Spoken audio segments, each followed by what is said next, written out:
Before we start, can I ask everyone in the room who have tried VR? Can you raise your hand? Amazing. Hopefully yesterday's workshop also introduced you to VR and Oculus Rift. And I hope that everyone, whether you have tried VR before or it's your first time, you will find this presentation helpful. Well, allow me first to start with a personal story. I left my hometown in Russia when I was just 18. I boarded the plane to the United States with lots of hopes and a heavy heart for leaving my family behind. Since then, I lived in different parts of the world for more than 10 years. And first, we used phone to stay connected. And then we started to use Skype. And it really meant a lot. It was a game changer. It meant that for the first time in many years, we were able to see each other. We would turn the Skype on and we would chat for hours. It meant even more when my sister had her first child and I was miles away from my family and I could be a part of that event.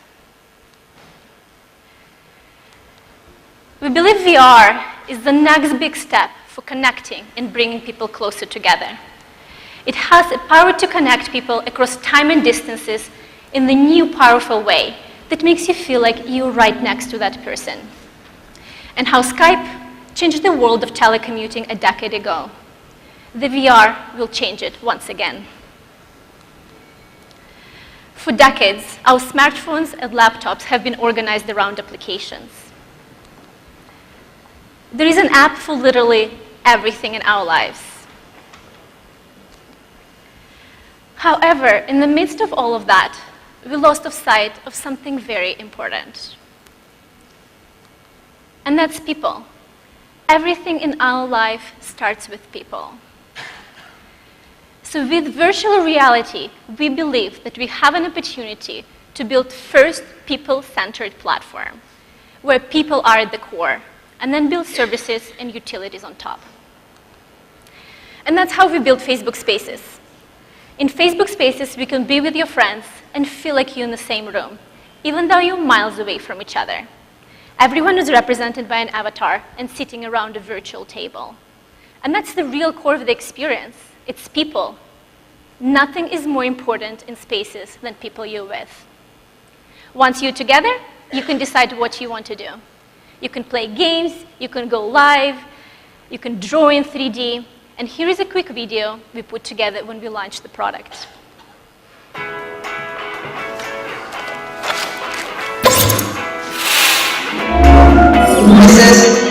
Hey Jack, are you all excited for our trip? Yeah, and look what I found. This is so cool. Is this the same spot we're going to? I hope so. And look, I think that's where we're taking the boat tour. Oh, I love it. Look, I'm gonna go chat with Melissa, but you're setting up the party room, right? Yeah, I got it. Great. See you later, Jack. All right, see you later. Bye. Hey girl, guess what? What? I got the apartment. Wow, nice. Look at your balcony. I know, it's amazing. No roommates. I have it all planned out. The lucky blue couch. Yes. This table with this floor. Perfect.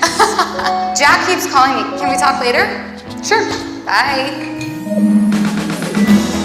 Surprise! Happy birthday! Thanks, you guys. Oh, stop, don't let it like the song. Okay, hold this balloon. You know we gotta do it. Birthday selfie. Oh my God. Don't forget your birthday hat. That's a good one. Hey! Here's my birthday hat. Since we launched, we see people having fun and being creative. From TikTok games to karaoke showdowns, this tells us that putting people first in VR works. And there is something magical that happens when people that care about each other share immersive content and fun activities in VR. We also believe that VR is for everyone. Even though the VR ecosystem is still quite small, we are building for the future where VR is ubiquitous. And we are designing for our future users, not for our current ones. We explore the potential of VR to bring people across time and distances and envision the future where the VR is the way for all of us to connect. And in the meantime, we want to open the magic of VR to everyone and show how immersive content and experiences can be fun and relevant to them. So today, we'll talk about 3 things. We'll talk about presence, the feeling of a presence and being in this virtual world. We'll talk about agency. What can you do in VR? Do you need hands to take part? Do you need to have a headset to be able to be a part of the VR experience? And we'll talk about the interface, where the user is literally at the center of it. So let's start with presence. It's the feeling that you are being physically present in a non-physical world. And there are 3 types of presence. It's a self-presence. I believe it's me in VR. It's a social presence. I believe that people around me are real. And it's a spatial presence. I believe that I am there, whatever that might be. Let's start with the self-presence. You are represented in VR by your avatar. So we want to make sure that you feel like you. However, avatars are really hard to design. There is always a chance, if you make it look exactly like you, that will fall into the uncanny valley, where the more realistic it becomes, the more uncomfortable it can feel. And we as humans are experts at recognizing human motion and behavior. So if an avatar behaves in an unexpected or robotic way, it immediately breaks a sense of social presence. In some earlier versions, we even tried some non-human avatars, and we created these cute rabbits. We call them rabbitars. Every rabbit has a different color, and even though each rabbit had a name tag above their head, it was really hard to have a conversation because you didn't know who to talk to. And being able to recognize someone's avatar is very important for a social presence. So when designing avatars for Facebook Spaces, we've explored different styles for the avatars and different visual treatments, from realistic 3D scans to 3D blocks to flat textures.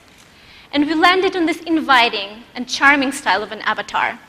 It works really well within today's constraints of the VR systems, while still allows expressiveness and self-representation. It also means that avatars are quite flattering and tend to be more of an aspirational version of who you are. And since then, we launched even a new version of the avatars as we continue experimenting how can we bring the real you into VR. So alongside, we had to figure out how would you create your own avatar. And the breakthrough for us was to use machine learning to auto-generate an avatar for each person using their Facebook profile photo. So you can pick any of your profile photos. Let me go back. And then we give you some avatar options that you can choose from, but you have the final say on how you look. Here is a photo and 5 avatar options right there. You decide how your avatar is going to look like. You can change every little detail of that. You can change the color of your hair, the shape of your face. You can add all of those little details that make you feel like you. So next time you're in VR, it really feels like being present with your family and friends. So the second core aspect is the social presence. It's the feeling of being with someone, even though they're not physically present in the same space. We can recognize the people we know well from very small things, like the way they tilt their head or their quirky laugh.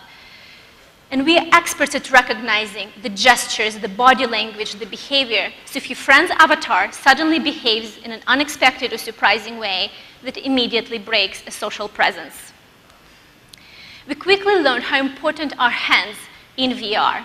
We found out in research that people can recognize their significant other just through hand gestures. However, since today's VR systems are not capable of tracking your body or your arms, we have to simulate the body movement so it feels believable. In VR, as in real life, the eye contact makes us feel connected and present with another person. However, the current VR headsets are not capable of tracking your eyes, so we had to create an algorithm that predicts where you might be looking. Also, emotions are a way for us to express ourselves and connect with another person.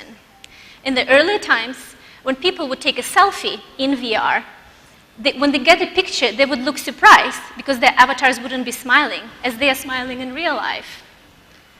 So that really made us realize how connected people feel to their avatars. So we designed a way to use hand gestures to trigger facial expressions. For example, when you put your hands to your face, you're looking surprised. Or if I raise my head above my head, my avatars would be laughing. Another magic moment in VR is hand interactions. Being able to give a high five or a fist bump to another avatar in VR is really magical and makes you feel like you're right there with them. We used to have a bug in Spaces that caused avatars to hold hands when they just entered the space. So during one of the research studies, 2 participants who didn't know each other in real life ended up holding hands. And both got out of VR blushing because they really felt like they were holding hands. And we fixed that bug, but what it made us realize is that how powerful VR can be as a tool to bring people closer together and make you feel that you're right there. VR can help you feel incredibly, viscerally close to someone. Another key element of creating a great VR experience is a spatial presence, is the feeling that you are there, whatever that might be. Environment can have a huge impact on the overall sense of presence and the emotional being of the person. As a former architect, when I designed the VR environment, the first question that I ask myself is, how do I want to make people feel? If I design a cathedral with the big vaulted ceilings, it's going to give people a sense of awe. Or if I design a small, dark, wet basement, it's going to make people feel scared and uncomfortable. And as an architect, I also think a lot about movement of people through the space, about light and shadow and ergonomics. In Spaces, we keep the environment flexible and let people be in control of their space, which means that they can use any 360 photo or video on Facebook, or the one they took, and set it as an environment in Spaces. This means you can visit the places like Tanzania or explore the jungles of Bolivia. You can choose to be anywhere, the places you've never been to, or relive your memories. What makes VR different from any traditional medium is the amount of agency you can give to people. And by agency, I mean the capacity of a person to act or influence the virtual environment. We look at the agency inside VR on what type of inputs are available to us. How do you design interfaces for hands? The user is literally in the center of the experience, so they can choose to look, to grab, or touch anything. And we look at the agency outside VR. Do you need to have a headset to take part? What can you do? One of the challenges designing for VR is how wide the spectrum of the input devices is out there. Unlike mobile, where every phone has a touch screen, the VR headsets can vary wildly when it comes to the input. It can be a remote controller with just a couple of buttons. It can be a game console. Or it can be a Rift hand controller that gives you full hand capabilities. So depending on the platform you're targeting, your input controller will vary. And the interactions you will design and the agency you will be able to give to people will end up different. And once people have hands in VR, they want to be able to touch and grab everything. And that comes with lots of design challenges. We have to think about how the hands should look like. How should they feel? What happens when the hands collides with an object? Does it go through it? Can you grab an object? Same applies to the UI interface. How do people interact with the UI with their hands? Is it a virtual button? Do I tap it? Or do I push on it like I would in real life? Having hands in VR is really exciting. But with every level extra of agency, you have new design challenges to solve. With Spaces, we designed agency by embracing skeuomorphism, which means that we give them a set of tools and things that they're really familiar with and they know how to use. For example, our marker looks like a marker, and people right away know how to use it.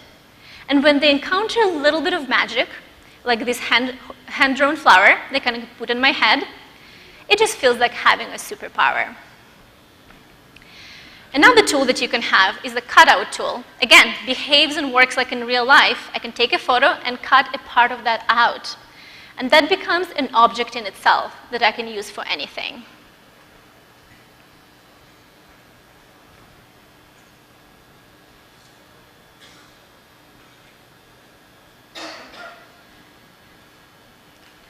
So now let's talk about agency outside VR.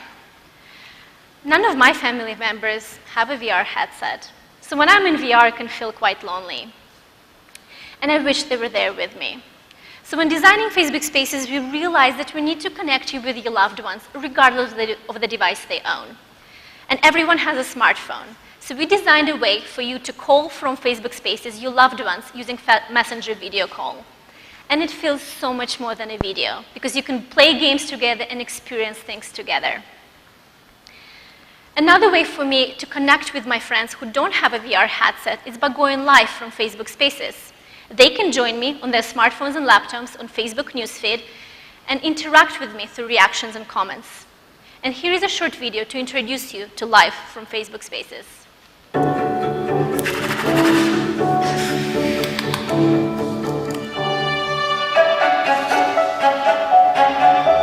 Hi, what can I do for you today? Hi, Professor Ochoa. I could really use some help with this week's assignment. I can't get my compiler to work. Let's take a look and see what you've been working on this week. This is the one I've been working on. Do you remember this slide from our class? So this will be directly applied to this section right here where you guys did the sequencing. That's awesome. I think I get it now. It makes a lot more sense. Great. It looks like we have a comment from Wayne. Does anyone have any questions about this particular assignment? And when connecting these two worlds, Facebook and VR, we really felt that the audience on Facebook were just the observers, and they couldn't take an active part in VR. So we started doing some experiments. For example, if the person on Facebook newsfeed sends me a comment, it becomes a real 3D object in VR that I can interact with. So the person on another side feel like they can impact the virtual world. Another experiment that we've done, if you send me an emoji in a comment in Facebook Live, it becomes an actual 3D balloon in VR. So we created this tool, and it's been really exciting to see all the creative ways people have been using Live from Facebook Spaces. One of them, right in the center is Slate. The show is called Slate Conundrums, which is an online magazine that covers public affairs, culture, and politics in the United States from a liberal perspective. So Lindsay, host of the broadcast, invites people to join her in Facebook Spaces. So her guest is a public figure, and together they travel to the places where the guest grew up. They relive memories together. They teleport to the places that are important to their career. So another way to express your creativity in VR is by drawing in 3D. However, all of these drawings just stay there with me, and I can't share them with my friends. And that was a real pain point. We wanted to make sure that you can connect with your friends through immersive content and share it with them wherever they are. So now, when I create a really cool sculpture in Facebook Spaces, like this pumpkin, I can actually post it to Facebook newsfeed, and my friends can interact with them right from there.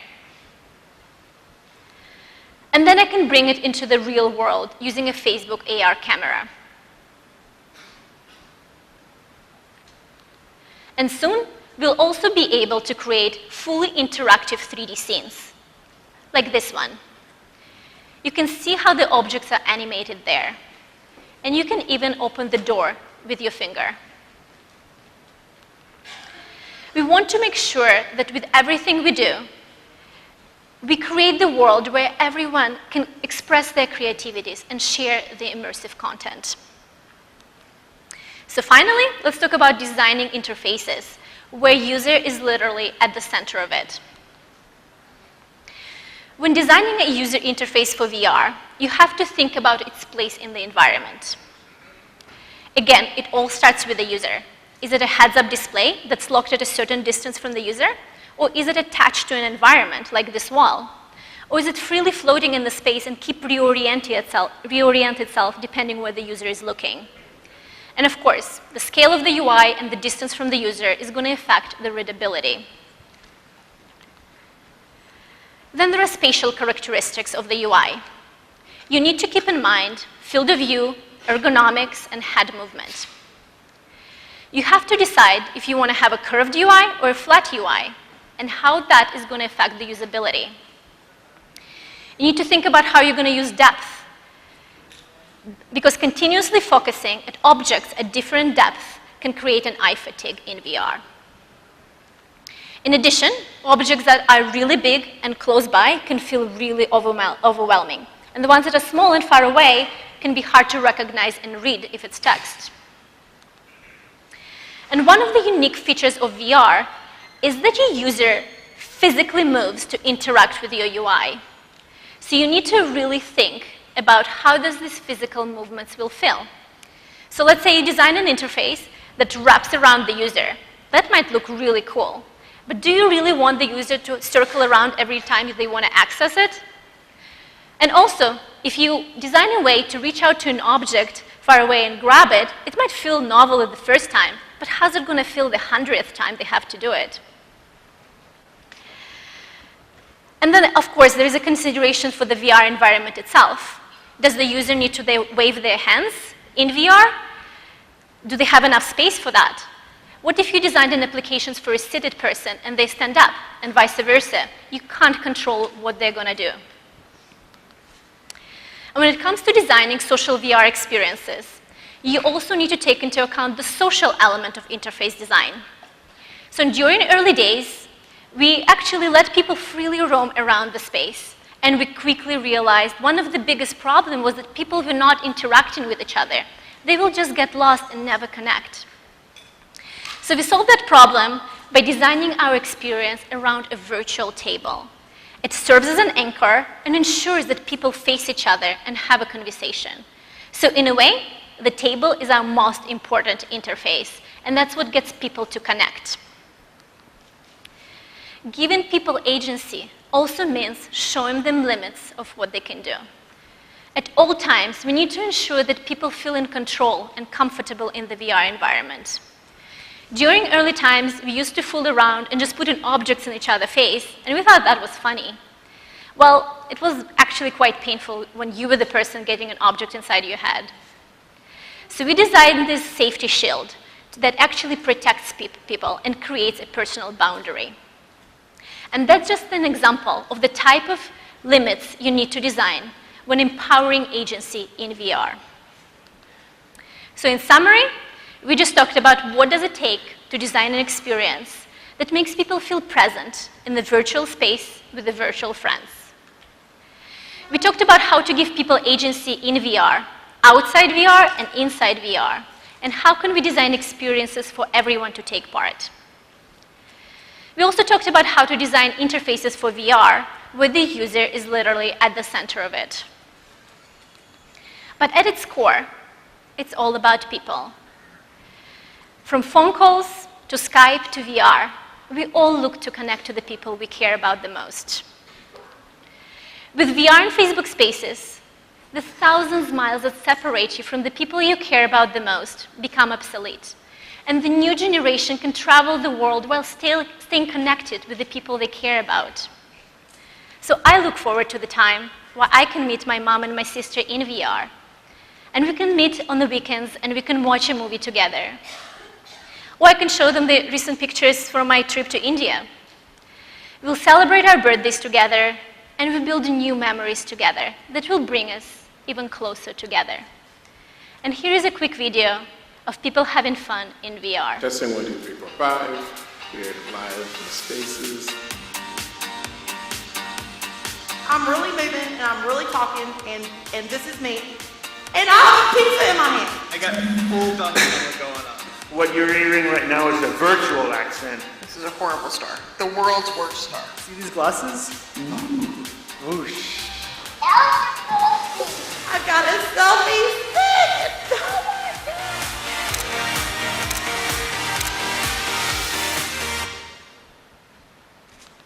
Thank you so much.